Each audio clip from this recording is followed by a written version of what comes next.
नमस्कार शेतकरी बंधूंनो. नमस्कार. आज आपण आलेला आहे रेणकापूर या गावामध्ये, तालुका वसमत, जिल्हा हिंगोली. तर जे शेतकरी आहेत त्यांचा आपण परिचय करून घेऊ आणि त्यांनी जे आपलं हळदीचं शेत डेव्हलप केलेलं आहे, हळदी डेव्हलप केलेली आहे त्याच्याबद्दल आपण जाणून घेऊया. तर दादा, तुमचं नाव आणि पत्ता सांगा पूर्ण. माझं नाव बाबाराव दगडोजी कलंदर, राहणार रेणकापूर, तालुका वसमत, जिल्हा हिंगोली. बरं, तुमचं हे हळदीचं शेत आहे. हां. किती एकर आहे पूर्ण हळद? हे साहेब 2.25 एकर. 2.25 एकर. याच्या अगोदर यावर्षी पण आपण अगोदर व्हिडिओ घेतलेला आहे आणि अगोदरची जी क्वालिटी आहे त्याचा आपण प्रत्येक शेतकऱ्यांना 2 किंवा 3 व्हिडिओ आतापर्यंत अपलोड केलेले या वर्षीचे यांचे. म्हणजे यांची तुम्ही अगोदरची क्वालिटी बघू शकता आणि आता जो रिझल्ट आलेला आहे.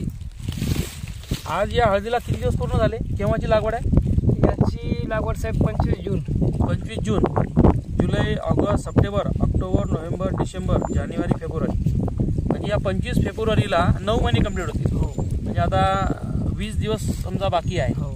9 महिने कंप्लीट व्हायला, म्हणजे 8 महिने 10 दिवसाची हळद आहे. बरोबर आहे का नाही? 8 ते 24 आणि 10 म्हणजे 250 दिवसाची हळद आहे. आणखी 20 दिवस याला आणखी कंप्लीट व्हायला लागतील, कारण की हे 9 महिन्याचं पूर्ण पीक आहे.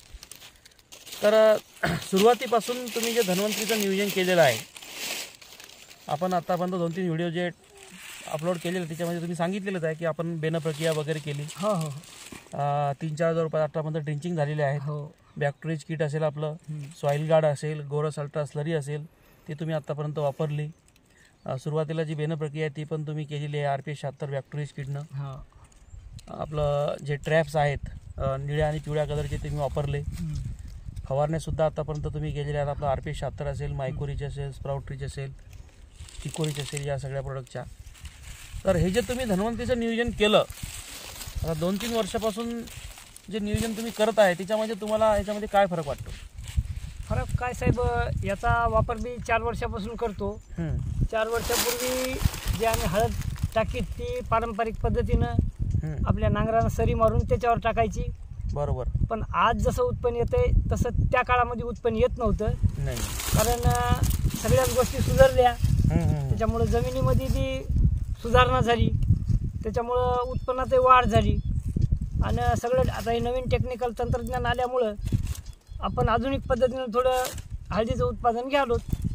म्हणजे मी तसं तुमच्या अगोदरच्या म्हणण्यानुसार आपण डिस्कशन झालं, त्याच्यानुसार माझं लक्षात आलं की तुम्ही जे बेनं आहे, बेनं 2-3 वेळेस निवडून घेता. हो, कारण की बेण्याची जर क्वालिटी चांगली असली तर हळद ही चांगली येणार, ठीक आहे ना? तर बेनं तुम्ही कसं निवडता? ते बेनं साहेब, ज्यावेळेस आपण हळद काढायला सुरुवात करतो, काढून तिचा ढीग मारतो. ढीग मारल्याच आपण एकदा बेनं निवडून काढतो. नंतर जे आपला हळदीचा शिजवायचा पिरियड आहे, वाळवायचा पिरियड आहे, त्या पिरियडमध्ये एकदा पुन्हा तेच बेनं निसून बाजूला करायचं. बरोबर. आणि पुन्हा टाकते वेळेस एकदा 2-3 वेळेस तिची 3 वेळेस तुम्ही बेनं त्याचं व्यवस्थित निवडून घेता आणि नंतर तुम्ही बेनं प्रक्रिया करूनच हळदीची लागवड करता. बेडवर लागवड केलेली आहे, आहे की नाही? आणि धन्वंतरीचं जे म्हणजे धन्वंतरीची ट्रीटमेंट तुम्ही याला पूर्ण वापरली. म्हणजे आजपर्यंत आता तुम्ही बघायला आलं की बाकीचे लोक 20-25 क्विंटल घ्यायला थोडं मागं पुढं पाहत आहेत. आज तुम्ही 30-35 क्विंटलच्या वर 40 क्विंटल 45 क्विंटलपर्यंत पोहोचलेले आहेत, आहे की नाही? मागचा तुमचा जो अनुभव आहे, म्हणजे तुम्हाला धन्वंतरीच्या ट्रीटमेंटमध्ये असं काय वाटलं की जेणेकरून तुम्हाला हा फायदा होत आहे? म्हणजे भावामध्ये सुद्धा जो तुम्हाला फरक वाटला, जी क्वालिटी वजन आहे त्याच्यामध्ये तुम्हाला जे फरक वाटला, त्याचं तुम्हाला शेतकऱ्यांना काय म्हणायचं आहे? काय केलं पाहिजे शेतकऱ्यांनी?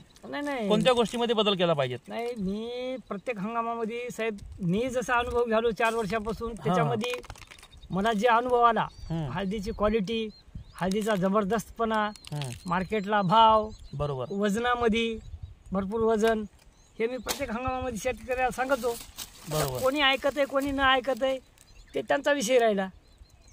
म्हणजे जी ट्रीटमेंट आता कसं झालेलं आहे, बऱ्याच शेतकऱ्यांना काय नेमकी ट्रीटमेंट करावं हेच माहिती नाही. बरोबर आहे की? त्यांना फक्त इतकं माहिती आहे की हे हळदीची एकदा लागवड करून द्यायची, 2-3 वेळेस खत टाकायचे आणि 2-3 फवारण्या करायच्या आणि ड्रिंचिंग करायची, तर फक्त ह्युमिक ॲसिडची ड्रिंचिंग करायची. तिच्या पलीकडे कोणाला काही माहीत नाही. आता आपले जे प्रोडक्ट आहेत, जसं आपलं बॅक्टेरियाज किट आहे, त्याच्यामध्ये आपण जीवाणू दिलेले आहे, 7 प्रकारचे जीवाणू आणि व्यायाम.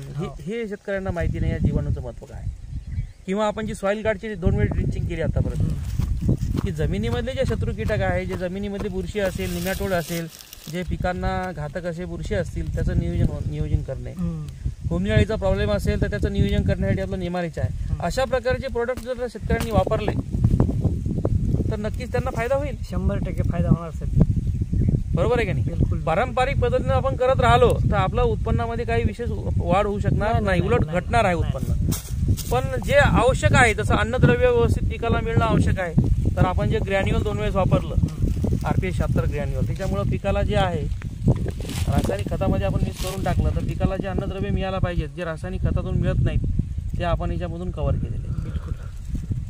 आणि फक्त रासायनिक खतं टाकून, माझा हा शेतकऱ्यांना सल्ला राहील की फक्त रासायनिक खत टाकून आपल्या जमिनीचा ऑर्गॅनिक कार्बन वाढू शकत नाही. आपल्याला ऑर्गॅनिक वापरण्याची गरज आहे. म्हणून RPS 76 ग्रॅन्युअल सारखं प्रोडक्ट आपण जर वापरलं खतामध्ये मिक्स करून तर नक्कीच आपल्या जमिनीमध्ये त्याचा ऑर्गॅनिक कार्बन वाढण्यामध्ये मदत होईल, जीवाणूची संख्या वाढण्यामध्ये मदत होईल. आणि आपल्याला जर उत्पन्न वाढवायचं असेल तर ह्या 2 गोष्टी महत्त्वाच्या आहेत. तर तुमचा अजून काय संदेश राहील शेतकऱ्यांना 2 शब्दामध्ये सांगा. संदेश साहेब एकच राहणार, मी फार पोट तिडकीनं तळमळीनं शेतकऱ्याला हेच सांगतो की तुम्ही धन्वंतरीचे शेतीमध्ये लागणारे जेवढे काही औषधं, जे काही पावडर असतील, जे काय असेल ते असेल, त्याचा तुम्ही योग्य रीतीनं वापर करा, योग्य वेळी वापर करा. तुमच्या उत्पन्नात काय वाढ होते, क्वालिटीमध्ये काय वाढ होते, भावामध्ये काय वाढ होते, हे अनुभव तुम्ही प्रत्यक्ष घ्या आणि नंतर विचार करून मग तुम्ही निर्णय घेऊ शकता. आता एक शेवटचा मुद्दा राहिला. भरपूर जण हळदीमध्ये खूप खर्च करतात पण त्यांच्या हाती काही लागत नाही.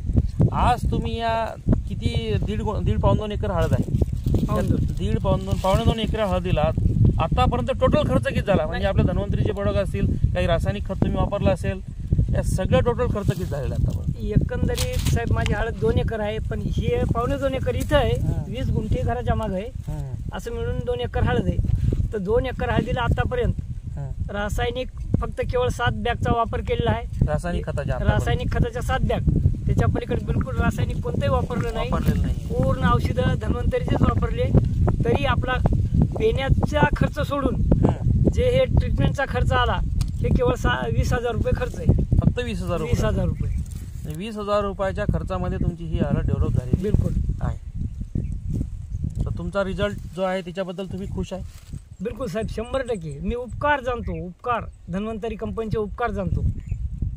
तर चला शेतकरी बंधू, तुम्हाला जर धन्वंतरीचे प्रोडक्ट जर उपयोग घ्यायचा असेल तर तुम्ही अमोल भाऊ गांजरे आपले हिंगोली यांना संपर्क करू शकता.